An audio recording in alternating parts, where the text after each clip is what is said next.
Now then, welcome to another one. Today we're talking about this little beastie, the A6000, and its kit lens, the 16 to 50 variable aperture, not very good, cheap as chips kit lens. So what we're going to do, we're going to go POV, we're going to go walking, we're going to take some pictures with just this. Now I'm using it in shutter priority mode, which is something I don't usually do. I've set the ISO capped out at 800. The shutter speed is set at 1/250th of a second, and I'm just going to let the camera do everything else. I'm shooting in RAW.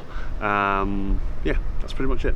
If you enjoy this video, please do hit that like button, subscribe, and hit the notification bell because I'm doing 2 videos every single week. If you want the free presets, they're linked down below, as are the socials. So hit me up on Instagram or Twitter, and let's switch to POV.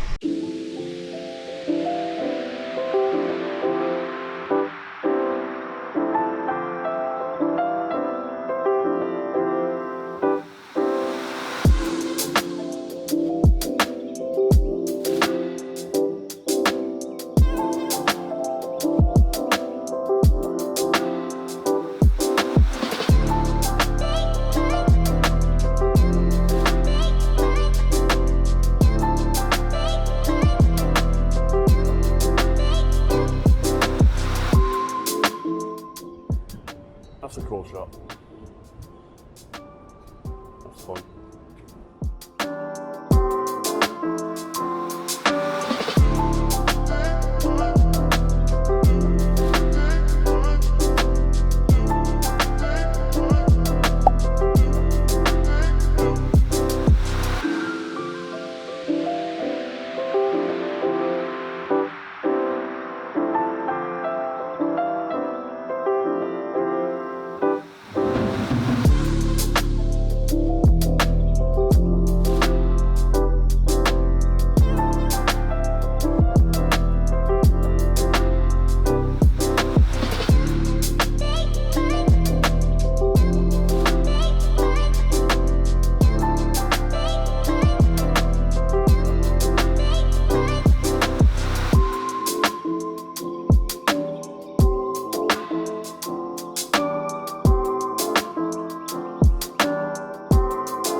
If there's any cool reflections to be had here. You can see the front of that right in this window here. I'm wondering if it's worth a go.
that reflection? Is that a good reflection?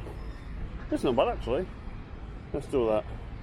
Without dropping your camera in the water, David.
Dude outside the Yeah, I've seen that bit. It's just where you're going to set the shot from this side. Right? over here, straight across the vineyard.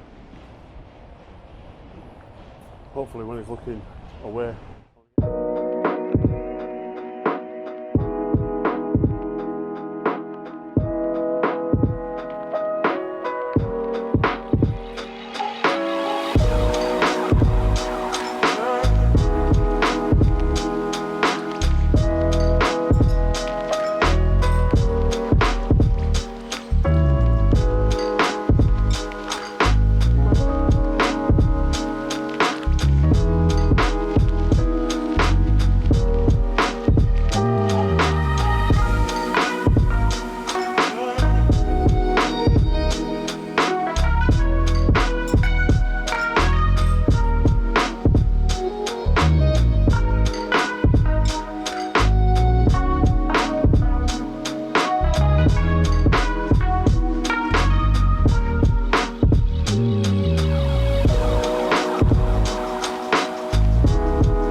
So let's just talk about this a little bit.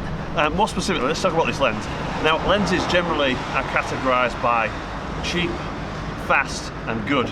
And unfortunately, this kit lens falls into only one of those categories, and that's cheap. But that doesn't mean that it's unusable. I mean, all of the photos that you've seen to this point have been taken with this lens on this camera. So we know it works. So does it really matter whether it's a 50 quid lens or a 500 quid lens? If it's going to do the job, if you're going to get the shot, surely it's good enough, right? Wow. So when it comes to photography, generally you're always going to get purists, brand fans and all that kind of business.